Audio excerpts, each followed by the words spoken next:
Olá, colecionadores e seguidores do canal Coisa de Colecionador. Conforme eu já falei num outro vídeo, gravei alguns vídeos falando do meu personagem favorito da DC Comics.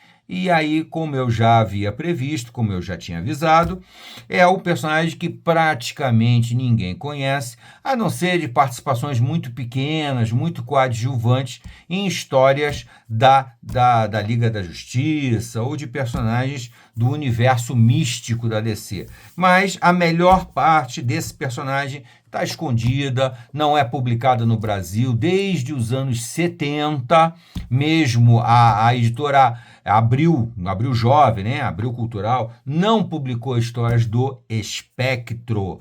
Tá aqui o Espectro. Já tem um vídeo no nosso canal em que eu faço um panorama do personagem, que eu conto um pouquinho da história dele e tal, mas eu prometi que também iria mostrar o material que eu tenho.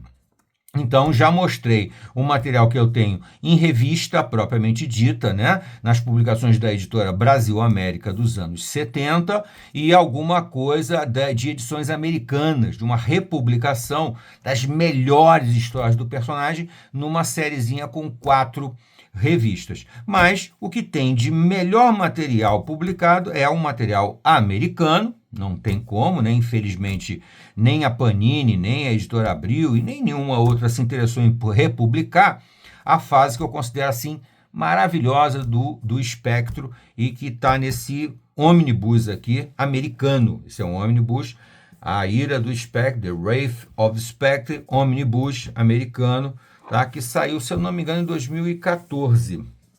Eu vou olhar aqui, tá?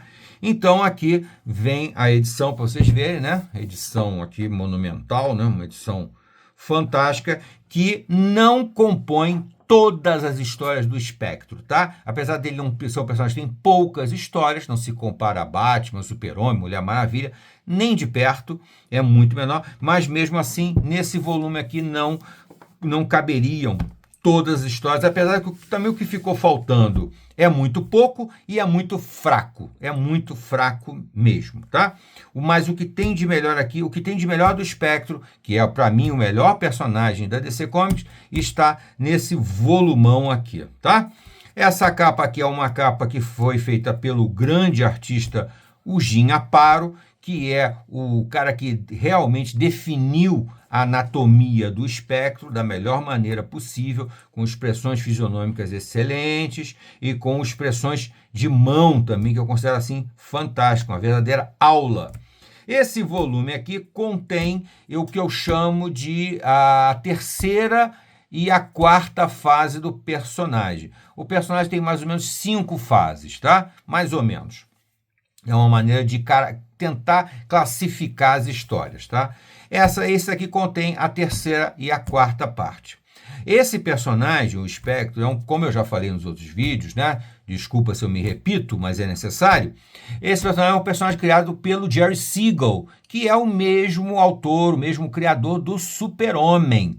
Ele criou o Super-Homem em 1938 e criou o Espectro em 1940, 2 anos depois. Tá? Super-Homem já fazia muito sucesso, pediram a ele um novo personagem e ele criou o Espectro.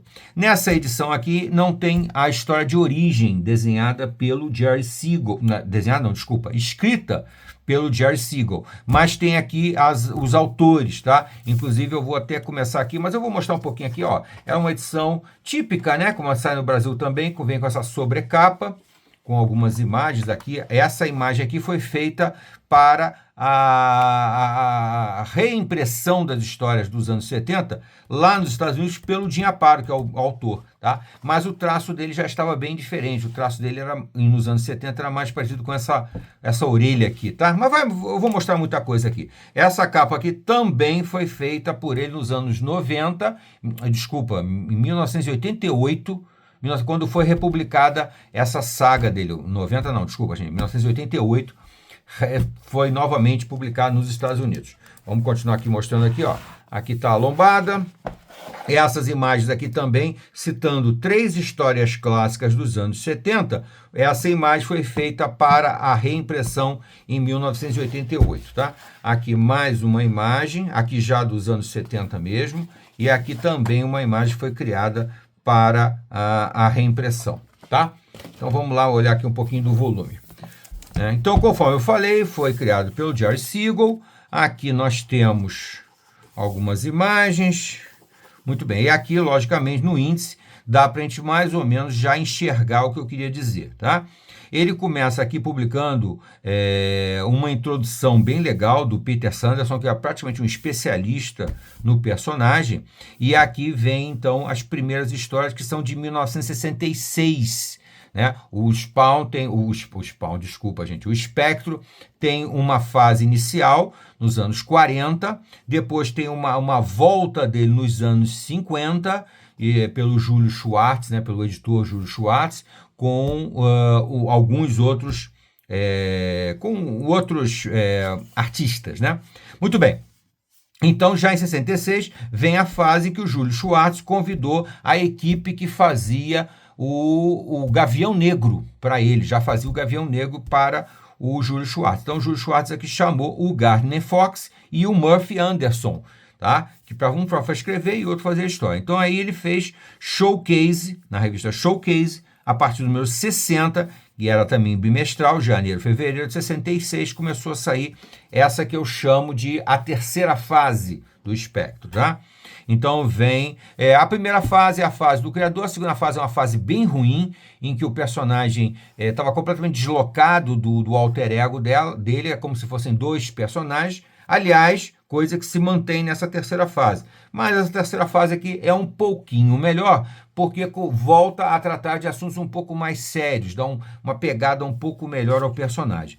Então vem essa fase aqui que começa aqui em janeiro, fevereiro de 66 e vai continuar aqui, ó, em Showcase são 3 que fizeram sucesso. Aí ele foi para a revista The Brave and the Bold, que é uma revista super clássica da DC Comics, que lançava geralmente duplas, eram sempre histórias que eram crossover, né, com personagens. Então aqui já vem The Brave and the Bold número 72, depois no 75, aqui já com arte do mestre, com capa aqui, né, aqui capa aqui do Neal Adams, que passaria depois a fazer, inclusive, um miolo da história, e depois passaria a escrever a história.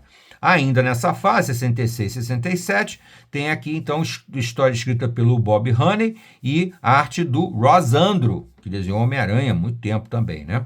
Depois, mais Gardner Fox com o Murphy Anderson, e o Murphy Anderson. Aí, finalmente, o Neal Adams assume o desenho, que melhora, né, gente? Porque o Neal Adams é um artista realmente muito bom, apesar que aqui ele estava no início da carreira dele, o traço dele ainda não era aquele traço clássico do Neal Adams, já estava, né, melhorando, amadurecendo. Então vem aqui, já na revista The Spectre, né, a revista do Espectro mesmo, número 1, ainda com a dupla que fez aqui o Showcase, né? O Gardner Fox e o Murphy Anderson. Aí depois entra o Neal Adams, continua aqui o Neal Adams e depois o Neal Adams passa a escrever, fazer a capa, escrever a história e fazer a arte do miolo também.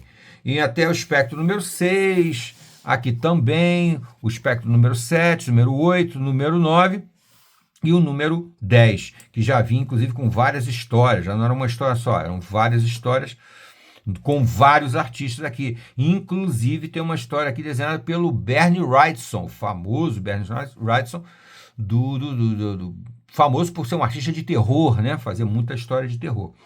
Exatamente nessa época, finalzinho dos anos 60, já quase anos 70, as histórias de terror de quadrinhos começavam a ganhar muito vulto, começaram a vender muito bem.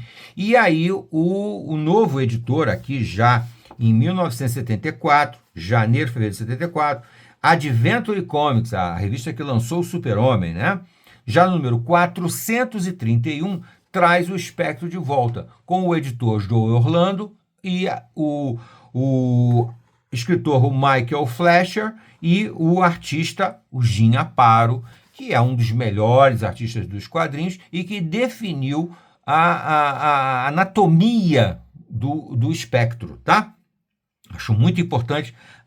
O Jim Aparo tem um peso enorme no visual do personagem e como Michael Fletcher nesse tipo de história mais voltada para um terror, né? Não é terror clássico, mas tem elementos muito fortes de terror, tá? Até por isso, ela foi considerada meio controversa, essa série de histórias que começa aqui em 74, tá? E vão aqui, ó, 74, 74, 74, 74, 75, 75, 75, até julho de 75, e é quando acaba essa série. Começa no 431 e vai até o 440, que são 10 histórias, são 10 edições com histórias escritas com o Joe Orlando como editor, que eu faço questão de destacar, o Michael Fletcher e o Jim Aparo. Por que eu destaco o Joe Orlando? Porque o Joe Orlando é que teve a ideia de trazer o personagem, que era um herói convencional de quadrinhos, para uma pegada mais de terror. E eu explico também aquela curiosidade, né? Que ele tinha passado por uma situação de um crime, ele foi vítima de um crime, de um assalto, e deixou ele muito traumatizado, né? No bom sentido, se é que é possível alguém ficar traumatizado no bom sentido. Mas ele canalizou isso para as histórias do Espectro, para ter um super-herói que realmente fizesse justiça com criminosos, né? Muito legal isso. Então, vai até 75 e em 88... mais de 10, 13 anos depois, eles tentam ressuscitar aquele espectro em A Ira do Espectro, Wrath of the Spectre, que é o nome que é citado aqui. Né? Wrath of the Spectre aqui. Muito bem, aí vem aquela equipe, né? O Michael Fletcher novamente, o Jim Aparo, mas aí já não tem mais a pegada do Joe Orlando, e você percebe nitidamente pela história que alguma coisa mudou. Além do que também a arte do Mike DeCarlo, e o Jim Aparo já não tinha mais aquela mesma força no traço dele, já estava um pouco mais enfraquecido, a idade, né, aquela coisa, e aqui a arte é do Mike DeCarlo, que também muda um pouquinho o traço. Depois mais algumas histórias, ainda com o Michael Fletcher, com o Jim Aparo, né, e aqui já a arte final do Pablo Marcos, e aí vai. Aqui já em 81, isso aqui, como eu falei para vocês aqui, é 88. Em 81, vem uma série aqui, eu acho até que essa data ali anterior está errada, gente, mas eu vou deixar isso quieto. Aqui já é o Jim Starlin, o famoso Jim Starlin, fazendo histórias do Espectro em 1981. Tá? Então aqui ele faz uma história que o Paul Kupperberg, que também é um autor famoso, né, da Marvel, da DC, fazendo mais algumas histórias. Depois aqui The Brave and the Bold, com a capa do Jim Aparo, a arte do Jim Aparo, The Brave and the Bold 180, mais aqui já aqui o Rosandro desenhando, e aqui nem se sabe quem é o escritor, mas o artista é o Mike McCallum. Muito bem, aqui nós temos a introdução, mais ou menos contando aquilo que eu já falei, a primeira fase, que era do Jerry Siegel com arte do Bernard Bailey, tá? Que foi a partir de 1940 em More Fun Comics, número 52, mas que durou pouco, foi até o 67, e a popularidade já decaiu muito porque esse combate dele a entidades sobrenaturais e mitológicas e místicas, isso não deu sucesso e o personagem foi cancelado. Depois veio uma fase ainda pior, que terminou em All Star Comics 101, quando ele era meramente tipo o gênio da lâmpada, né? Ele simplesmente saía do corpo do policial para resolver situações que o policial não podia, mas não passava de historinha policial. E finalmente, né, já em 1950, aí o Júlio Schwartz traz aquela dupla, né, que eu já falei aqui, o Gardner Fox e o Murphy Anderson, para trazer o Espectro. Mas essa pegada aqui que começa nessa história aqui, com essa capa muito famosa do Espectro, já é a capa de 1966, conferindo aqui só para não falar bobagem, já no efeito 66, é essa capa aqui famosa. Ainda assim, o Espectro está combatendo uma entidade demoníaca, tal, e vocês veem que há uma pegada típica de luta de super-herói tradicional, né? Dando uma pancada no outro aqui. Apesar da arte do Murphy Anderson não ser ruim, ela falta um pouco de detalhamento nela, mas ela o mais interessante é que a história fica ainda muito presa a esses elementos normais de combate ao crime dos super-heróis, com cenas de luta, né? No máximo, ele mostra que ele é um anti-herói porque ele fica maior do que um ser humano normal, aquela coisa, mas ainda é um super-herói bem tradicional mesmo, e enfrentando o sobrenatural. Lembra um pouco, né? Quer dizer, quem copia um pouco esse estilo aqui é o Doutor Estranho, da Marvel, né? E outros personagens da DC Comics também, que fazem do combate ao sobrenatural uma luta até física, uma luta corpórea, né? Uma luta física, realmente, o que não me parece a pegada ideal ainda para o Espectro, né? Ele está distribuindo socos em cima de demônios, tal. Será que um combate sobrenatural se daria nesse nível de contato físico? Acho que não, né? Então aqui também, o poder se manifesta porque ele vai lá para o elevador, ele segura o elevador, tal. Enfim, é uma visão, na minha opinião, ainda muito simples, muito pobre do Espectro. Quando ele é atacado, ele é um fantasma, corta ele no meio, tal. É bem inocente, é uma visão bem inocente do Espectro. Eu vou avançar um pouquinho aqui para chegar aqui tem uma participação, naturalmente isso aqui é The Brave and the Bold, que você vê a participação do Batman aqui, lá dos anos 60, aquele Batman que ficou famoso naquela série de televisão, né? Foi a época que o Batman fez a série de televisão. E outra coisa, você vê na anatomia, do desenho anatômico do Espectro, um ser humano absolutamente normal, usando uma sapatilhazinha até meio nada a ver, né? Mas era o conceito do personagem na criação do Jerry Sewell, tá? Vou continuar avançando aqui. Aqui ainda é a história do The Brave and the Bold, que geralmente tinha o Espectro, que geralmente tinha o Batman como âncora. O personagem âncora do The Brave and the Bold, nos anos 60, normalmente era o Batman, que contracenava com outros super-heróis. Aqui, continua aqui, o Espectro prisioneiro e tal, ainda não tinham entendido exatamente o conceito do herói, né? Aqui já vamos chegando aqui ao final dessa fase. Aqui ainda é o Murphy Anderson, e aqui então vamos para a primeira história desenhada pelo Neal Adams, mas ainda uma história simples, você vê aquele lutando fisicamente com o mágico, né, distribuindo socos e pontapés e coisa e tal, e não é bem essa a melhor ideia para o Espectro, que, como eu falei, é uma entidade superior. Aqui, ó, ele surge do nada e dá um soco aqui no mágico e tal. Ainda não estava lá. E eu, nessa época, não li. Aqui já tem uma participação junto dele, um crossover dele com o Pantera, né, que é um personagem também bem interessante da DC Comics. Tal, vamos aqui. O final da história, e eu vou avançar um pouquinho aqui para chegar na fase que realmente... Aqui, a arte aqui melhora bastante, porque o Neal Adams é um bom artista, já fazia umas coisas mais retículas, já fazia umas coisas mais legais, e desenhava qualquer coisa, né? O Neal Adams é um grande artista, embora, é o que eu falei, aqui ele ainda estava meio no início da carreira dele, ainda o traço dele não estava muito definido. Ó, olha a capa bonita aqui do Neal Adams, né? Bonita a capa do Neal Adams. E aqui aqui a história escrita pelo Neal Adams e a arte também do Neal Adams, com aquele traço que depois ficou imortal quando ele começou a fazer, inclusive, X-Men, né? Fez uma fase muito boa dos X-Men. E as histórias não eram muito boas, mas a arte era muito boa mesmo, tá? Aqui volta o Murphy Anderson desenhando, tal. Bom, mas ainda não era o Espectro que eu depois fiquei apaixonado, e foi uma das primeiras coisas que eu li em quadrinhos e me marcaram muito no meu gosto por quadrinhos. Aqui ainda é daquela fase, finalzinho dos anos 60, com o traço do Neal Adams, ok? Aqui o número 9 ainda da revista do Espectro, que foi até o número 10, se eu não me engano. Muito bem. A história é dividida em algumas partes, tal.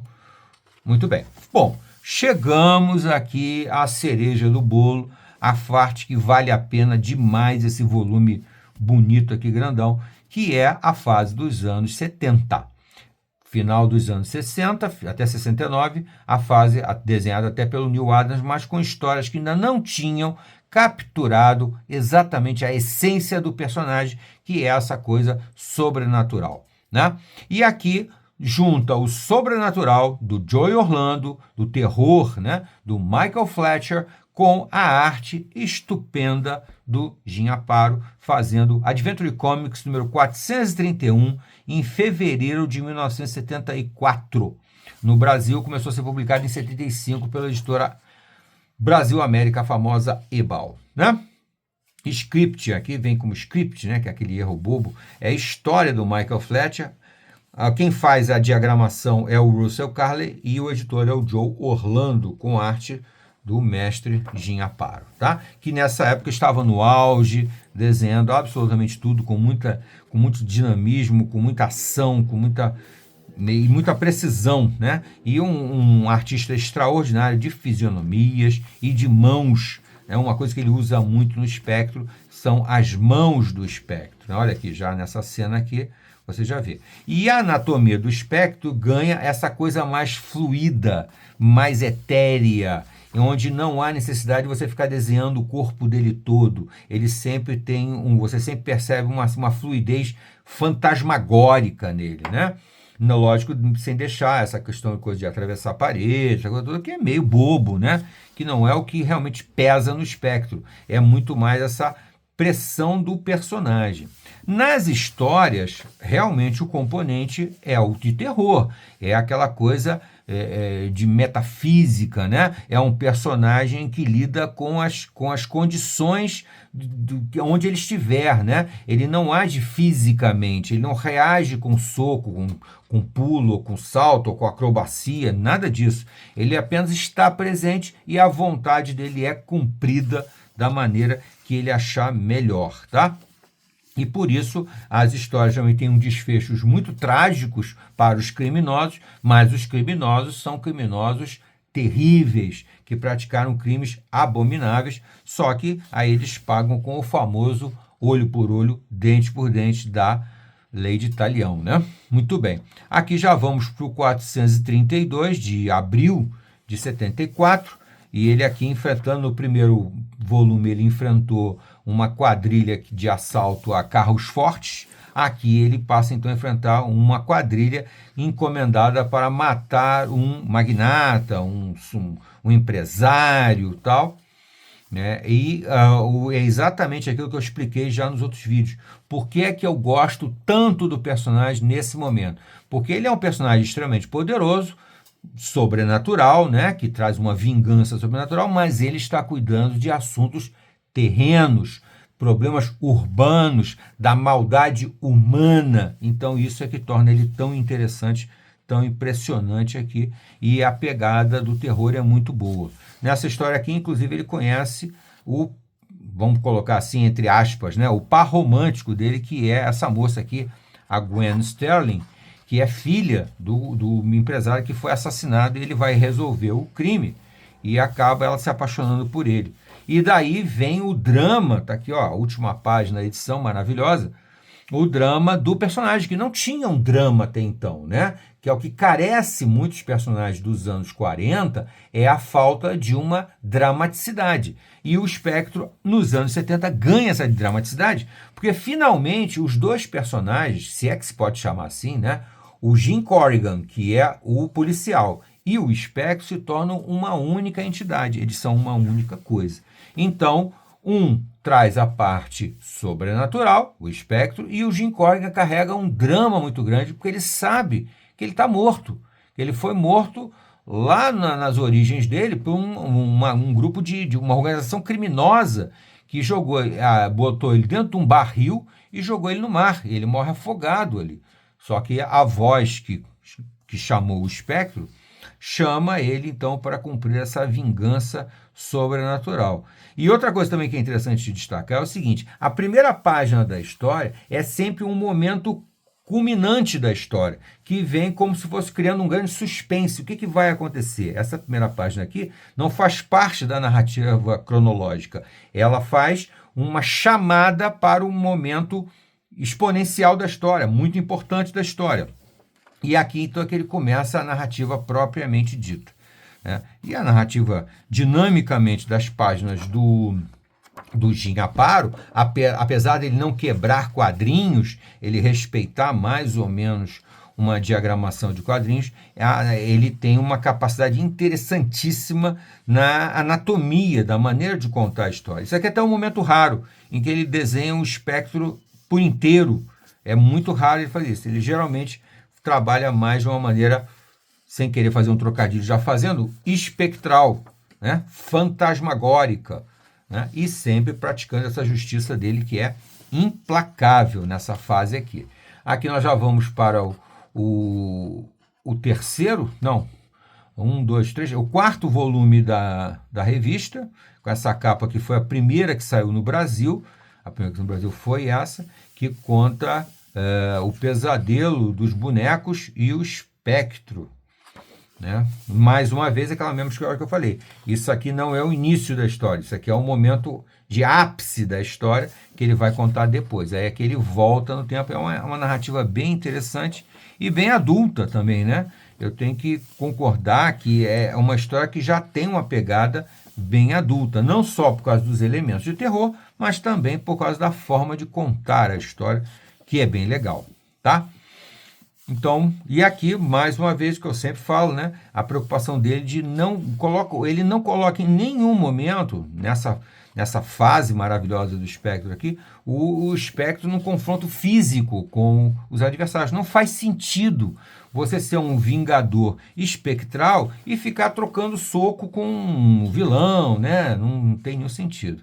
Aqui vem a primeira história em que ele é confrontado, né? O Jim Corrigan e o Spectre são confrontados por um repórter, que naturalmente é uma paródia aqui clara do Clark Kent, né? Do Super-Homem, até questionando um pouco os métodos, né? Que os métodos do Espectro não tem nada a ver com os métodos do Super-Homem.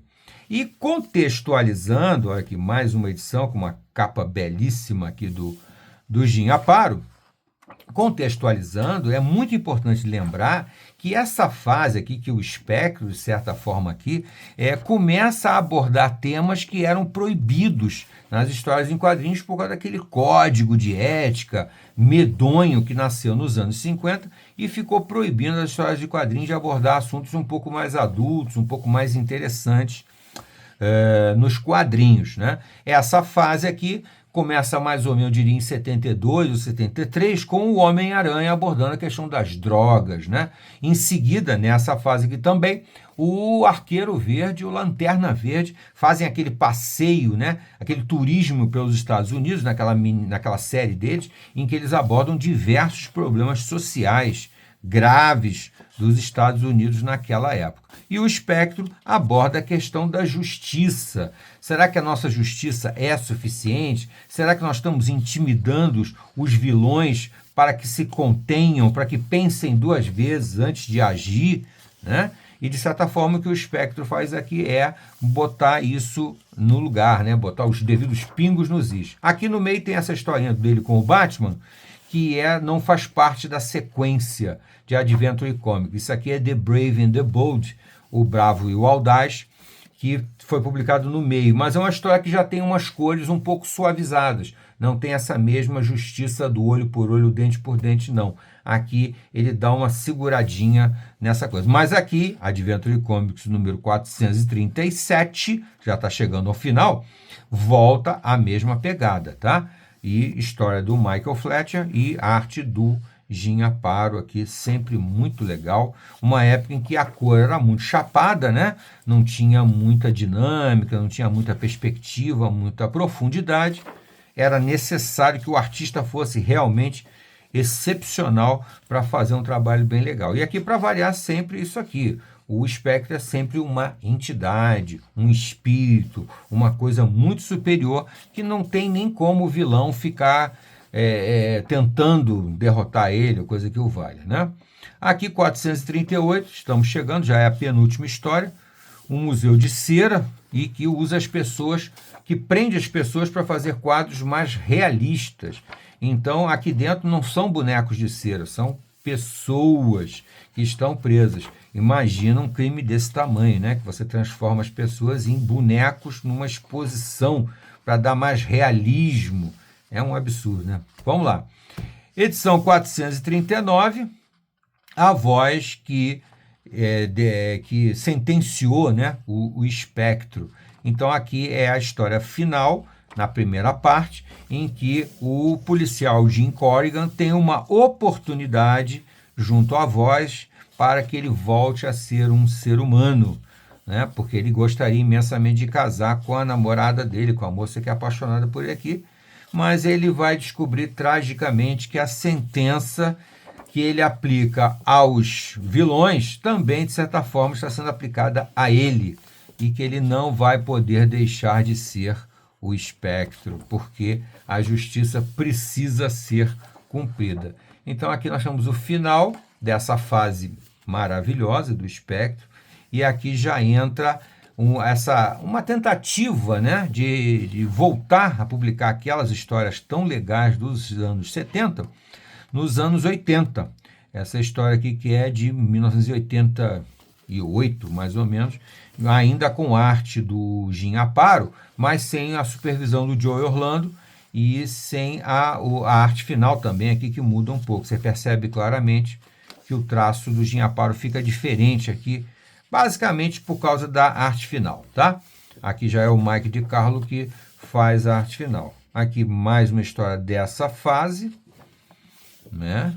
1980, de acordo com o que está aqui no livro 1988, que é uma tentativa de recuperar aquela fase muito legal dos anos 70, mas já não tem as mesmas cores, tem basicamente o mesmo esquema, né? Os mesmos personagens e tal, mas não tem mais aquela mesma pegada de terror, né?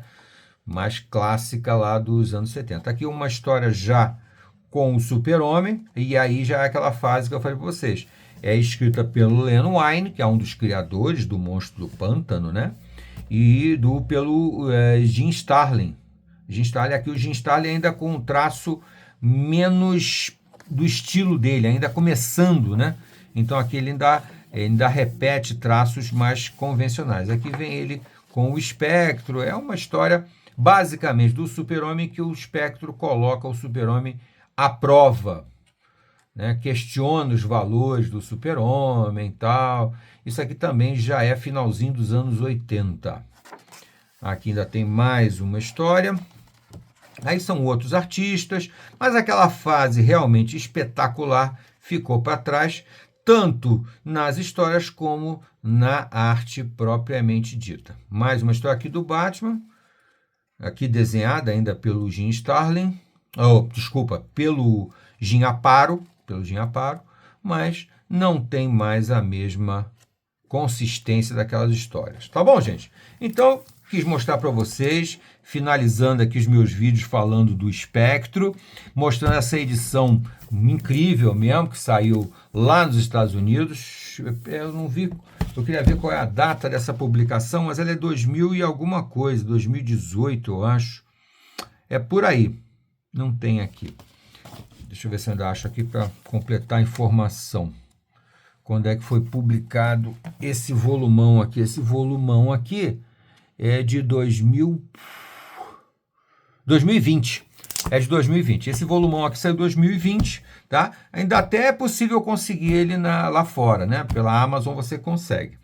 Tá bom? Então fica essa dica aqui do canal Coisa de Colecionador. O meu personagem favorito entre os personagens da DC Comics, nessa edição incrível. E lembrando que tem mais 2 vídeos falando do personagem no nosso canal. Um deles mostrando as outras edições dele, né? E um fazendo um apanhado da história dele, contando um pouquinho mais das fases que eu já falei aqui nessa edição. Tá bom, gente? Gostou do papo? Gostei. Não gostou? Não gostei. Se inscreva no canal e deixe seus comentários também.